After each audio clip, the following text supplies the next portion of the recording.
प्रभु, प्रभु समय अत्यंत अल्प है। उल्टी गिनती शुरू हो चुकी है। सदबीज सती के घर आने वाला है। यदि उन दोनों के विवाह का शगुन हो गया तो कोई विकल्प नहीं बचेगा। प्रभु, आपको सती से तुरंत मिलना चाहिए। यह समय सोच विचार का नहीं है प्रभु, आपको सती के पास जाना ही होगा।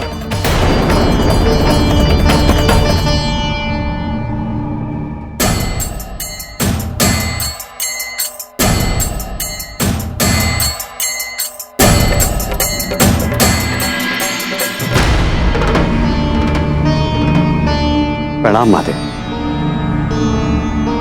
मुझे तो अपने मस्तक पे स्थान दिया आपने, इसलिए आपके द्वंद्व की अनुभूति है मुझे। मैं जानता हूं कि आप चाहे कुछ ना कहें, परंतु आपका मन, मस्तिष्क सती के लिए बेचैन है।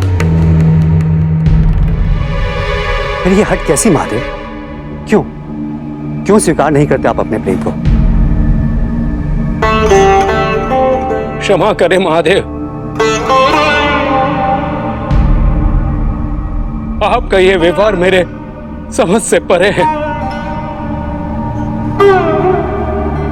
माता सती तो आपकी अर्धांगिनी है, आपके लिए ही उन्होंने जन्म लिया है प्रभु। फिर माता सती का विवाह किसी और के साथ कैसे हो सकता है महादेव? क्या सचमुच वो आपकी कुछ नहीं लगती?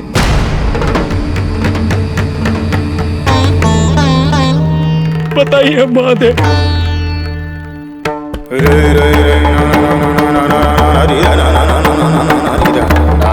मेरे लिए मनुष्य बनना असंभव है।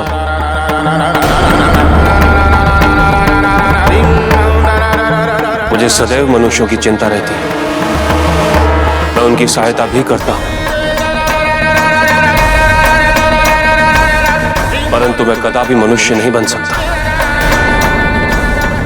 मनुष्य और मेरे बीच शमशान की एक सीमा है।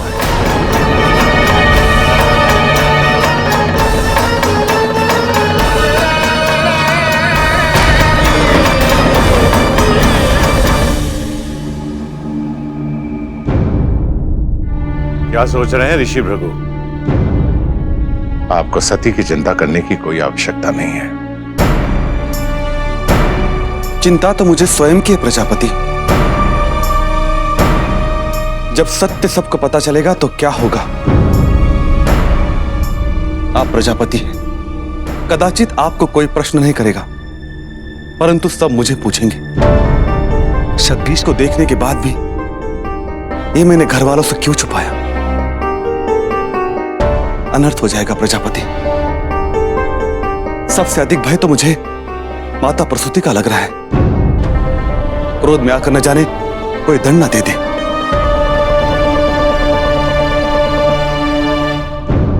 प्रजापति, मेरे विचार से हमें सत्य सबको बता देना चाहिए।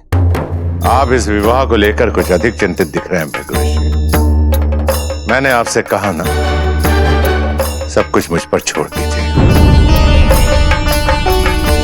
मैं सारा उत्तरदायित्व अपने सर ले लूंगा। आप ऐसा कैसे कर सकते हैं भृगु ऋषि?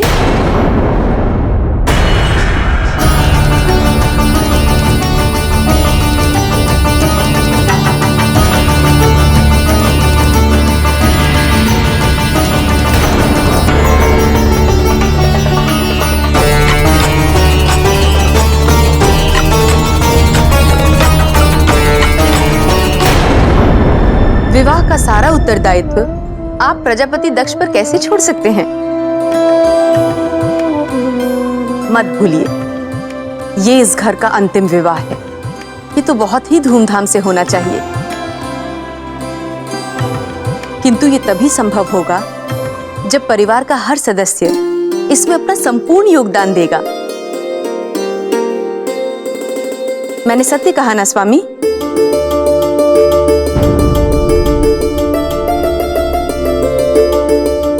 किंतु स्वामी, मैंने सतबीज के बारे में कोई चर्चा नहीं सुनी और ना ही उसे कभी देखा है। वो बृहस्पति जी के भाई हैं और ऋषि अंगिरा के पुत्र। केवल इसी बात से वो हमारे सती के लायक है, ऐसे कैसे मान लिया आपने?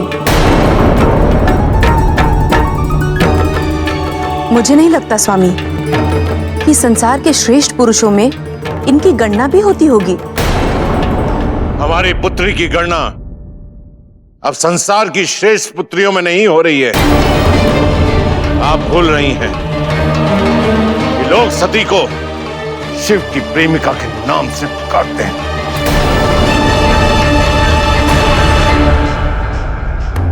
आप श्रेष्ठ वर की बात कर रही हैं। ऐसे में तो कोई सामान्य वर भी हमारी सती से विवाह करने के लिए तैयार नहीं है। ऐसे में यह सतबीज मिला है, इसे हमारा भाग्य समझिए। किंतु स्वामी, वो हमारी पुत्री है। शीघ्रता में लिया हुआ कोई भी निर्णय यदि गलत हो गया तो स्वामी, विवाह बार बार नहीं होता। परंतु सती का विवाह अभी नहीं हुआ तो कभी नहीं हो पाएगा। और फिर सतबीज में कमी क्या है? एक ज्ञानी पिता का महाज्ञानी पुत्र, और फिर हमारी सती भी तो ज्ञान की पुजारन है। दोनों का दांपत्य जीवन सुखी और सफल होगा।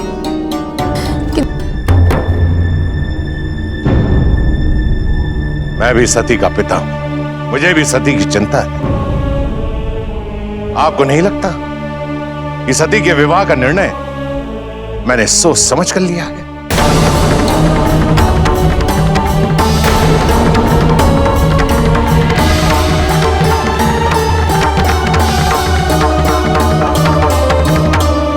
प्रजापति दक्ष की पुत्री सती का विवाह अंगिरा ऋषि के पुत्र सतभीज से होने जा रहा है।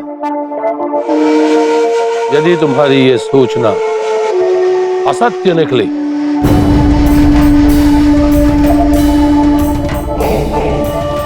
परिणाम जानते हो ना।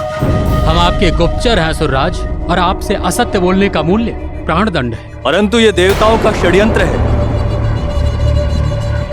ये असुर नहीं जानते हैं।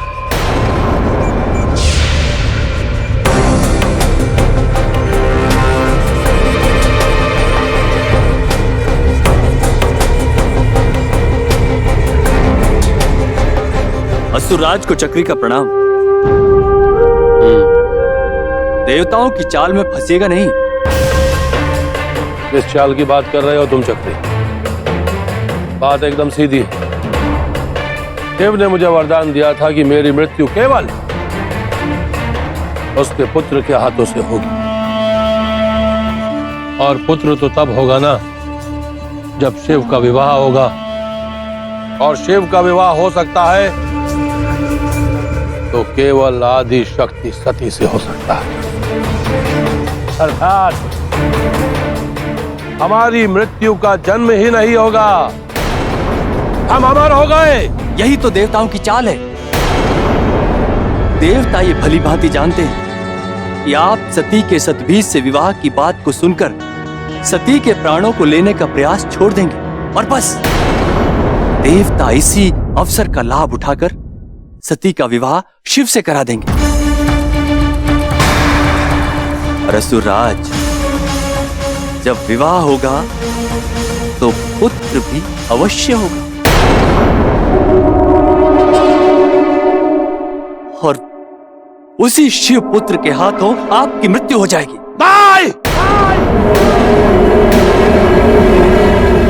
मृत्यु मेरी नहीं, सती की होगी।